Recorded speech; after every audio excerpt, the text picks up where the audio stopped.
America के अध्यक्ष Donald Trump Bharat की बढ़ती हुई सैन्य शक्ति, साथ ही अंतर्राष्ट्रीय स्तर पर भारत का बढ़ता हुआ दबदबा रुतबा देखकर बौखला गए हैं। और डोनाल्ड ट्रंप पूर्व में भी कई ऐसे बयान दे चुके हैं जिससे वे भारत का अपमान करते हुए नजर आ रहे।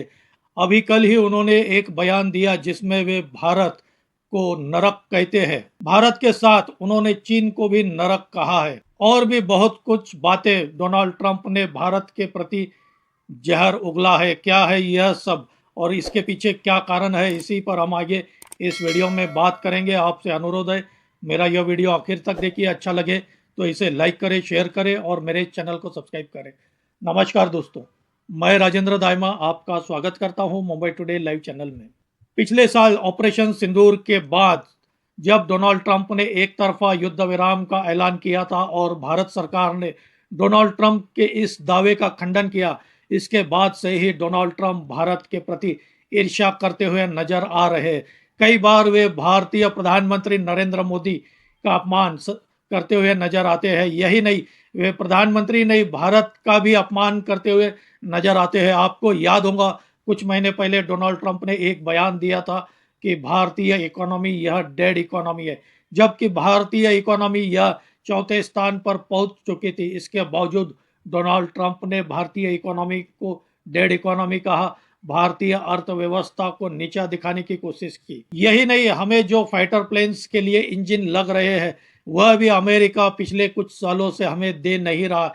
वह किसी न किसी तरह भारत के विकास को रोकना चाहता है। भारत की बढ़ती हुई ताकत को अमेरिका रोकना चाहता है। भारत और अमेरिका के पिछले 20-25 साल से जो संबंध सुधर रहे थे, डोनाल्ड ट्रंप ने अपने बयान और अपनी हरकतों से फिर वही 2000 साल के पहले के भारत और अमेरिका के संबंधों पर लाकर खड़ा कर दिया है। एक तरह से कहे तो अब दोनों देशों के बीच कटुता निर्माण हो चुकी है और दोनों देशों के बीच अब अविश्वास का वातावरण निर्माण हो चुका है। डोनाल्ड ट्रंप यह भी भूल गए कि अमेरिका पर सबसे बड़ा आतंकवादी हमला करने वाला ओसामा बिन लादेन यह पाकिस्तान में ही छिपा था। यह बात भी डोनाल्ड ट्रंप भूल गए। लेकिन कल तो डोनाल्ड ट्रंप ने सारी हदें पार कर दी। डोनाल्ड ट्रंप ने बयान दिया कि कई लोग यहाँ आकर बच्चे को जन्म देते हैं और यहाँ की नागरिकता हासिल कर लेते हैं और बाद में वे नरक से यानी भारत और चीन से अपने बूढ़े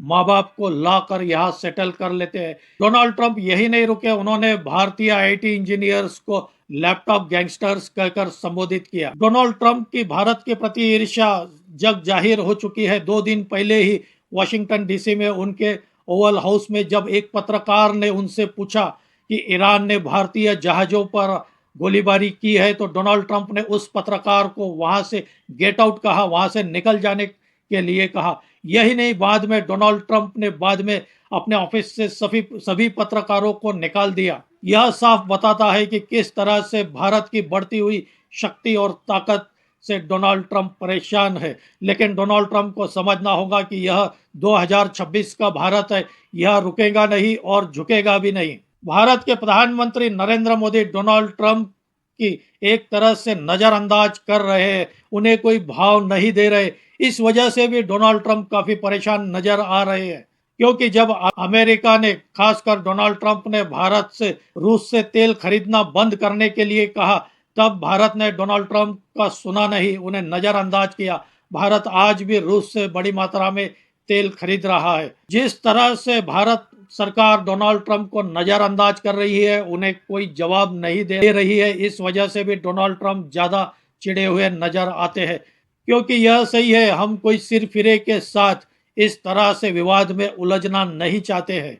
यह भारत सरकार की कूटनीति है, क्योंकि ऐसा लगता है कि डोनाल्ड ट्रंप भारत को उकसाना चाहते हैं कि भारतीय सरकार या भारत के मंत्री कोई उनके खिलाफ ऐसा बयान दे जिससे वे भारत पर या भारत के लोग जो अमेरिका में रह रहे हैं उन पर कोई कड़ी कार्रवाई करे। ऐसा बयान देकर वे उकसाना चाहते हैं और यह भारत सरकार जान चुकी है डोनाल्ड ट्रंप की नीति को। इसीलिए भारत सरकार डोनाल्ड ट्रंप को कोई भाव नहीं दे रही है, उनके बयान का कोई जवाब भी नहीं दे रही है। दोस्तों, आपकी क्या राय है भारत की इस कूटनीति चाल पर? आप भी कमेंट करके बताइए। मेरी यह जानकारी अच्छी लगी हो तो इसे लाइक करें, शेयर करें और मेरे इस चैनल को सब्सक्राइब करें। आज यही रुकते हैं। धन्यवाद।